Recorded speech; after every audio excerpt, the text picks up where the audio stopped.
How can an African-American pastor raised in the Baptist tradition become a United Methodist pastor in downtown Dallas in a historic church and be a source of unity for the whole of the city of Dallas? We'll be talking with Richie Butler, just that man, on Good God. Stay tuned.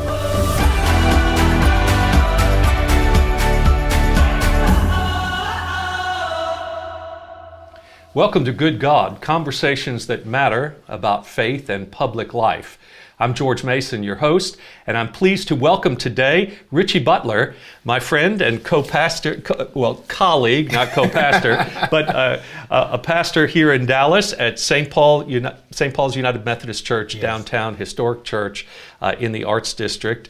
And that's only, just the very beginning of being able to talk about your journey and our relationship yes. across time, Richie. But thank you so much for coming on the program. Well, it is my honor. I certainly respect and revere you and what you've done in ministry. And so when George calls, yeah. people listen and respond. So. Well, that's really kind of you to say. I sort of feel the same way when you call on me as well. And that's part of the fun of being in Dallas right now yeah. is knowing that we have these collegial relationships. Yeah. We're finding ways to work together. And yet I think people would be really interested to know that you didn't grow up in a United Methodist track. No, not at all. You have come to this. I'm a good Baptist. You're a good Baptist who's now a United Methodist. Yes, all right, yes. So let's talk about that story. Tell us about your call and your journey a bit. So born, bred, and raised in Austin, Texas, and right. like you, yes. pretty good athlete. That's right. So played football at SMU. Yeah, right. highly recruited out of high school and played quarterback. Yes. Didn't do it in college, but in high school. Right. And probably all the best athletes played quarterback early. That's right. That's right. Yeah. That's right. Yeah. So grew up in Austin. Grew up in New Hope Baptist Church, 16th Street, yeah. East Austin. Right. I was the kid. My mother, single family household, two kids. What's interesting, we literally grew up in the church. Right. I mean, Sunday morning, Sunday school at 9 o'clock, Baptist Training Union at 10, right. Sunday morning worship at 11, right. 3 o'clock service, yeah. 6 o'clock service. Oh my and goodness. we were the only kids left after you were churched. Yeah, we were churched. And my brother got churched out. Oh, really? Yeah, okay. Yeah. And you got churched in. I got churched in. Yeah. I got the bug, if you will. Okay. And I had a mentor once tell me as I was wrestling with my calling, started wrestling with it in college. Right. If you can ignore it and it doesn't continue to bother you or right. Chase after you, then maybe you're not. But if you try to run from it and it keeps coming back at you or hits you upside the head, then you need to pay attention to it. And so I decided to pay attention to it. That is such an interesting thing. I mean, the way we talk about calling yeah. has always mystified me because apparently, you're not supposed to want to do this work. Yeah. You're supposed yeah. to only concede to doing it. Yeah. If after everything else it just won't let you go. Yeah. And I guess there's something to that. When I reflect upon it, because sometimes it's difficult work, right? Yeah. And if we only chose it, we might think, well, we could choose something else. But there is a feeling of it has chosen us. Yeah. Most definitely. I mean, for me, there are a number of options per se that I definitely had. Actually, when I told God, and I think the calling is not just a sort of one-time event. Yes. For me, when I actually decided to accept my calling to ministry, and in the African American Baptist Church, that's typically called to preach. Yes, right, and defined by that. And so I told God, I'll preach. But I'm not interested in pastoring. Right. I want to do deals during the weekend. I'll preach in somebody's pulpit on weekends. Yeah. And that was, what I wanted to negotiate with him. And then part of that call, I think also, as I've evolved, I realized that the call is not just to preach, but, there are people who are called to advocate. There are people who are called to, focus on justice. There are people who are called to lead economic change. I mean, so I think that's more My goodness, critical. that's all of your call, everything you're doing. You just mentioned, there are people who are there, and then there's Richie, who's called to do all of these things. Because let's just keep going with your call, because,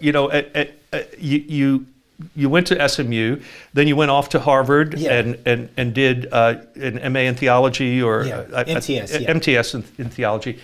And came back, and when I first got to know you, I think you were maybe working for Henry Cisneros, weren't you? Or not quite, but I was probably putting together Unity Estates, a development by the African American Pastors Coalition. Right, that Zan Holmes created, Yeah. and that which again, economic development, Yes. right, and housing, which would create the opportunity for middle-class black families to build wealth Yes. through housing and home ownership. And this was not your, when you think of, blacks and housing, it's low income this was housing for, first-time home buyers. So Right. it really does begin to create, because Exactly. most people, their greatest wealth is within their home. Well, and this is part of the tragedy of the history of redlining in this Yes. country, which, when we think about the inequity, and we'll talk more about that, the inequity and inequality of wealth distribution on a racial basis, so much of that is rooted in very deliberate decisions that were made to identify neighborhoods that were going to be able to get mortgages and those that weren't, and the building of equity in those houses has been incredible in the traditional white community, and the failure to do that has left the black community without that kind of net worth that could be built over generations.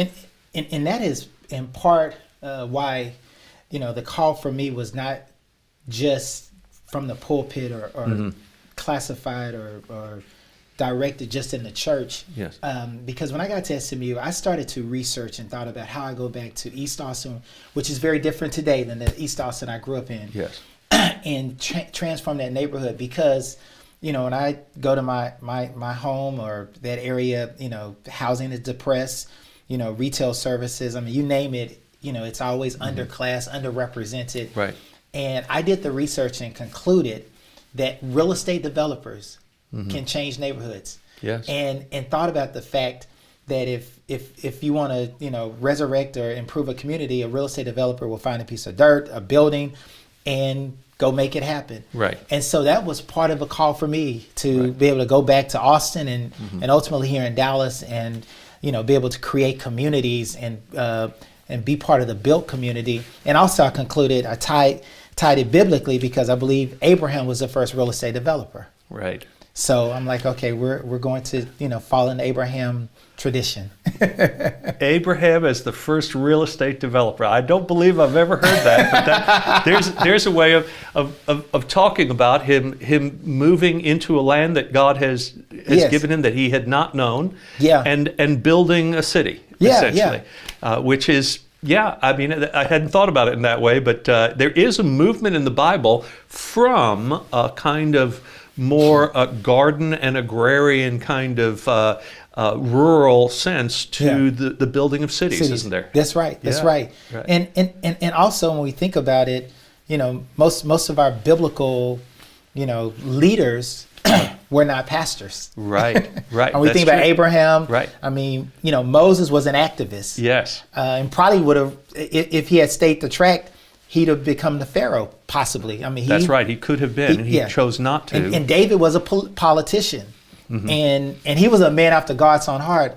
If we had a few more politicians like David, we may be in better shape today. Well, all right. So you are this polymath that is at work in our community. I've never been described there, but I like that. But I mean, you are all over the place. I mean, you're on the board at SMU and the Communities Foundation of Texas, and when we find ourselves in a place of division like we did after the Dallas police officers were shot, you are called upon to create Project Unity, and we'll talk more about that later.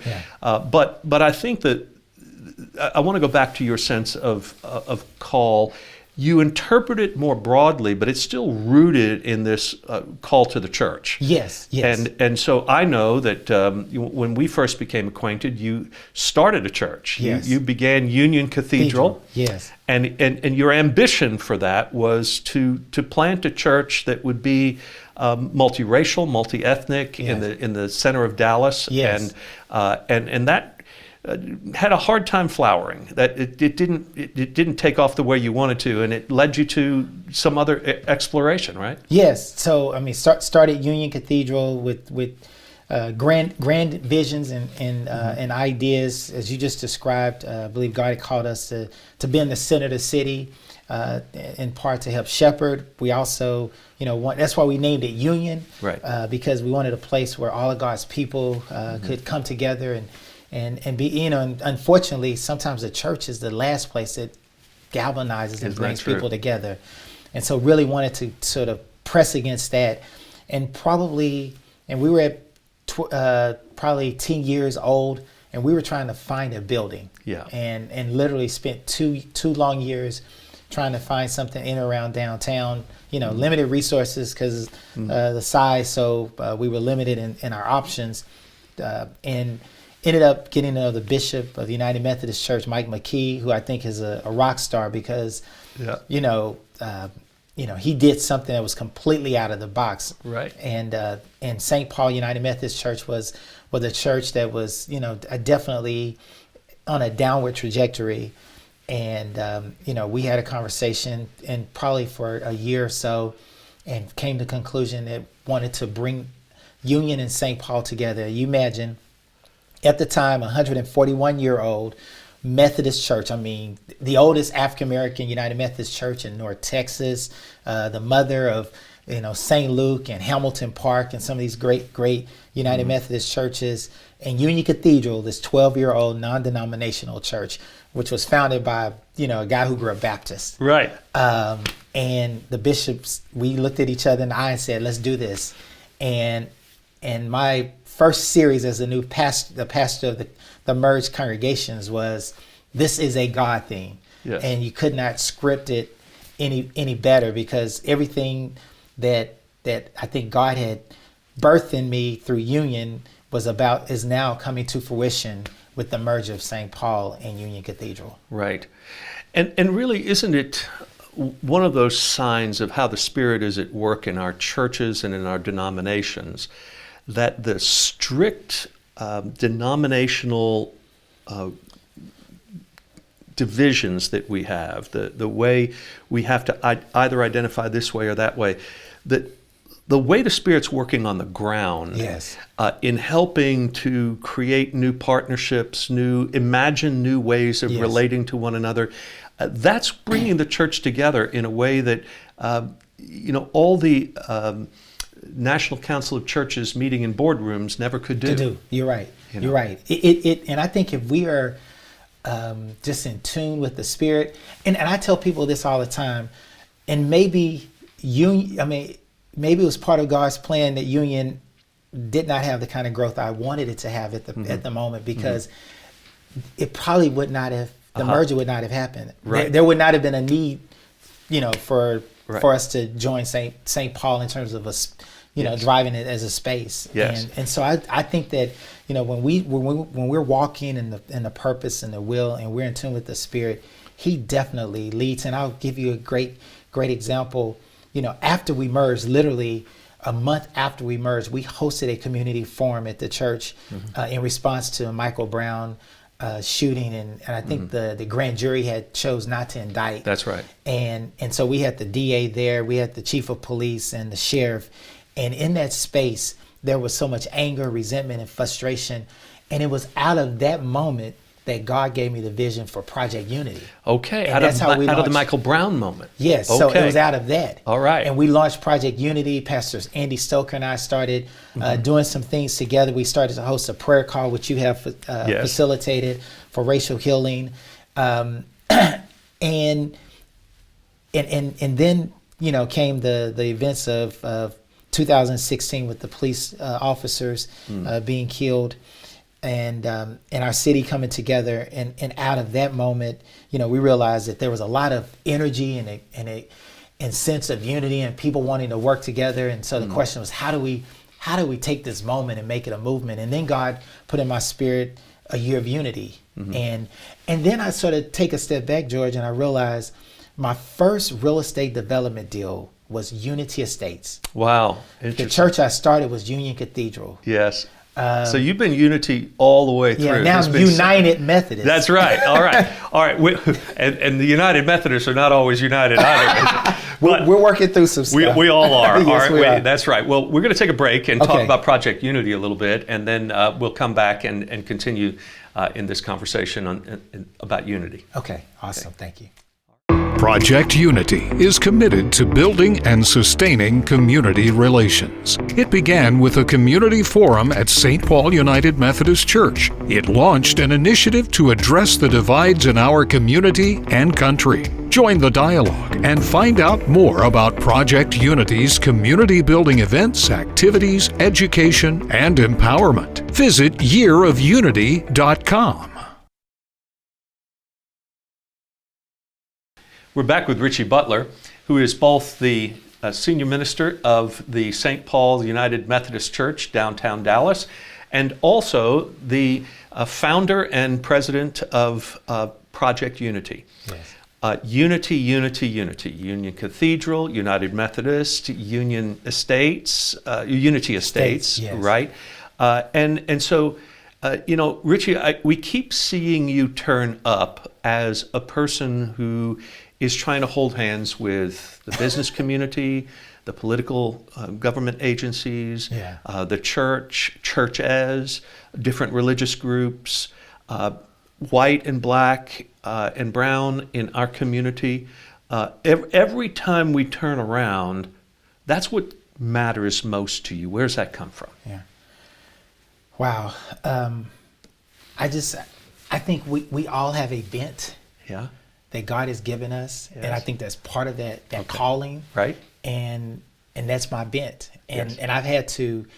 It's probably within the last couple of years that I've realized, as I stated. I mean, I didn't think about the first real estate development deal, Unity Estates, with a coalition of pastors, over 70 pastors that I had to corral and get on board with a project. A coalition of people don't understand how a coalition of pastors.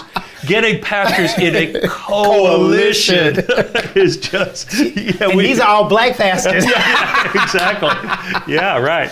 So anyway, so this has always been at the heart of who you are. Now, in a sense, I think people often view a person who is working at bringing people together as being one kind of person, and a person who is an activist being another kind of person. And I think you probably have had to struggle with that some too, in the black community especially. Yes. Because there are those who, we don't care about unity so much as we want to care about justice. Yeah. But is it really that those two things are in opposition to each other? No, I don't think I care about justice. Right. I am fighting for justice. Yeah. But I also recognize that all of my allies may not look like me. Yes. And also I think there's an opportunity to connect with people who may not even have a sense of awareness about what's going on. Yes. Because they just sort of live in their... I've realized that a lot of people, we live in our little neighborhoods and we are just disconnected. Yep. And so I think on some level that sense of unity is bridge building and getting people to cross their bridge or cross over and engage. And I think it will help if you've got a whole lot of people that don't look like you on your side. I mean, it builds some momentum and strength around the effort and the cause that you're fighting for. Well, so let's talk a little more about how you do that with Project Unity, because in Project Unity, this nonprofit that you have formed with lots of people of goodwill in our community, the programs, almost all of them, begin with Together We. That's right. Together we. Yeah. Right? Together we dine. Yes. Together we ball. Yes. Basketball. Which you haven't I know. yet. I got to work out a little bit to get into that next one.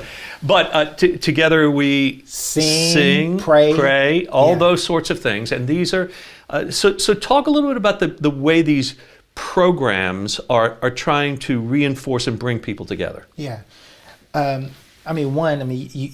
hone in on it. Together I believe what unites us is greater than what divides us. Mm-hmm. And sometimes we play to division. And from a faith perspective, I think the enemy loves to use the division, to create the breach and keep us from, we focus on molehills when God's called us to climb Mount Everest. Nice. And I think that, with Together We Dine, which I believe is just critical to the work of what we're doing. We're bringing people together to have courageous conversations about race.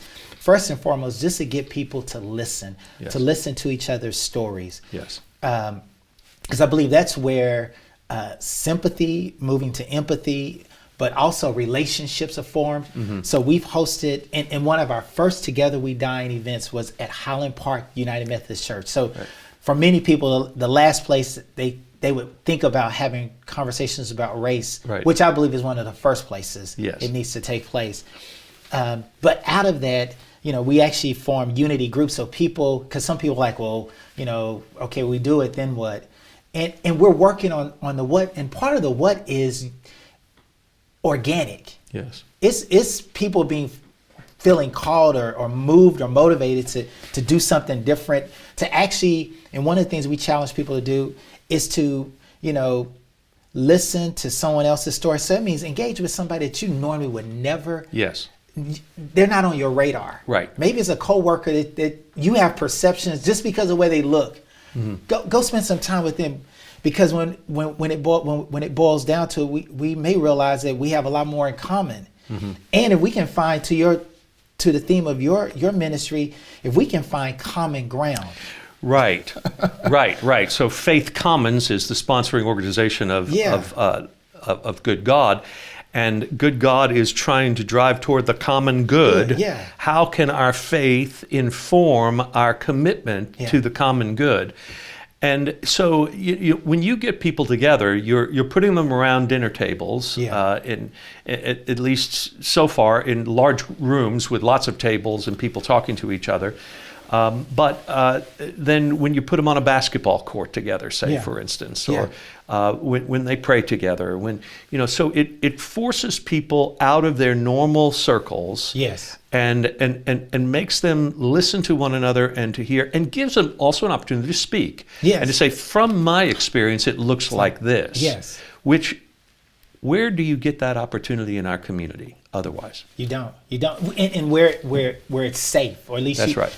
We want to set the environment up in such a way where people feel like, okay, I can be vulnerable. If I am a racist, Yes. I can share that vulnerability, because the only way we can turn the corner is to be naked before each other, just like we are before our God. Right. And when we're naked before God, God can transform us. But as long as we keep, our cover up and concealed, there's no way for God to truly work on our hearts. Yes. And that's what we're trying to do. That's why it may not be Project Unity is not a faith-based organization, right? But it is undergirded by faith. Of course. Okay. So tell me some experiences you've had with this. Have you seen some people's lives changed because of it? Some signs of hope in our community because of the work you've been doing? Yes. I'll give you an example with our Together We Ball. One of the referees participated the first year, and afterwards he said to me, he said, "Pastor, I want you to know, I want to thank you for doing this, because I really have issues with the police." And he said, but it softened, because I saw them as me. I mean, like me. I mean, human beings. Right. And I think, vice versa. We literally had a group of Baptists from Louisville who came to a Together We Dine, and they were at the same table with a group of good old Presbyterians. Yes. And those two congregations are now working together. Go figure. Yeah. I mean, they would never have had an opportunity to know black each other. Baptist and a white Presbyterian church at that. Okay. Yeah. Wow. Fantastic. So I think, Right. and the fact that we have a unity group that it's been a year and a half, and they're still meeting. Wow. Once a month. Good. And there are people, and you're saying, well, what's the difference? Because I think if you're going to create a snowball, it starts with one snowflake. Yes. And you get a second snowflake. So I realize that trying to build momentum is this is not a sprint. And as a former athlete, and you as being a former athlete, we're as football players, we're not used to distance. Yes. But It's God quick. has called us to the marathon. Right. And that's what we're focused on. So every opportunity, and the fact that there are people in particular, those, because I want us to influence those who are decision makers in particular.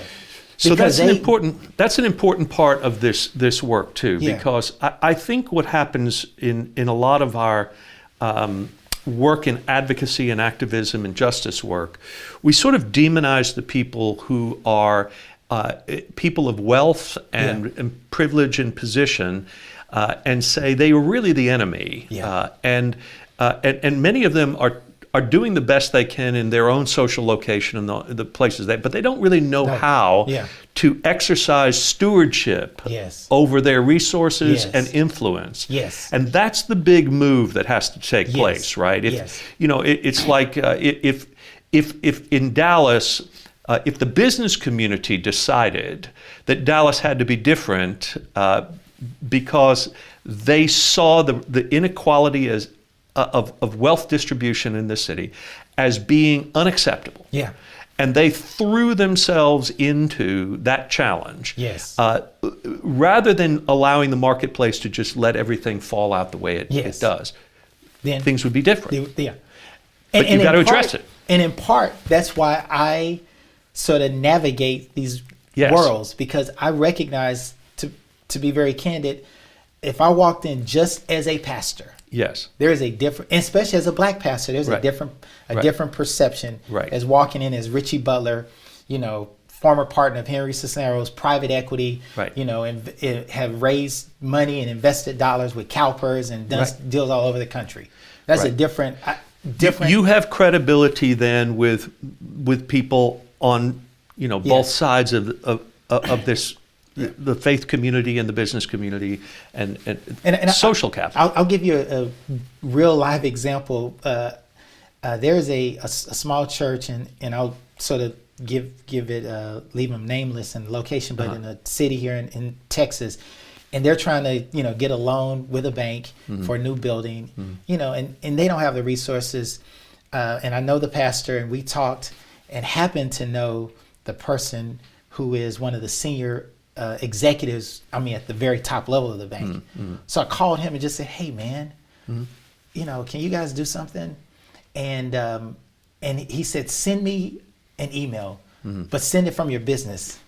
Interesting. Not the pastor. From your business. There you go. Because there's a level of credibility. Exactly. When it comes from Richie Butler Prescott Group. Gotcha. Yeah. Well, there it is. Okay.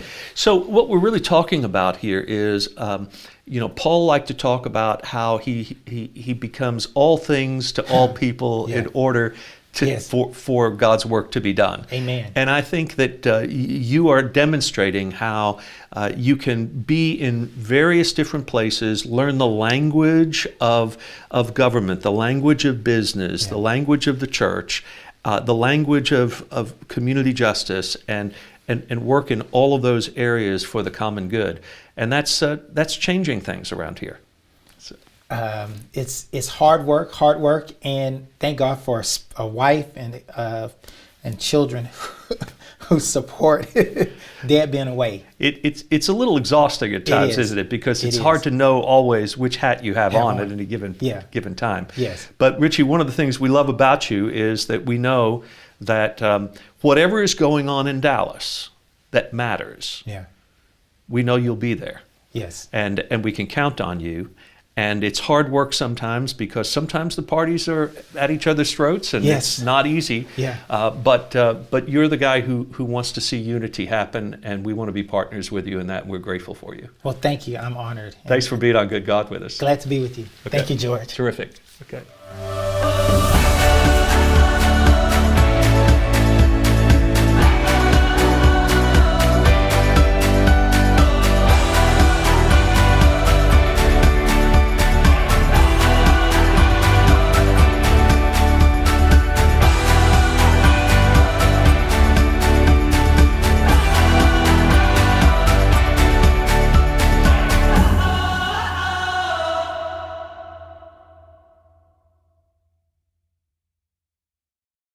Project Unity is committed to building and sustaining community relations. It began with a community forum at St. Paul United Methodist Church. It launched an initiative to address the divides in our community and country. Join the dialogue and find out more about Project Unity's community building events, activities, education, and empowerment. Visit yearofunity.com.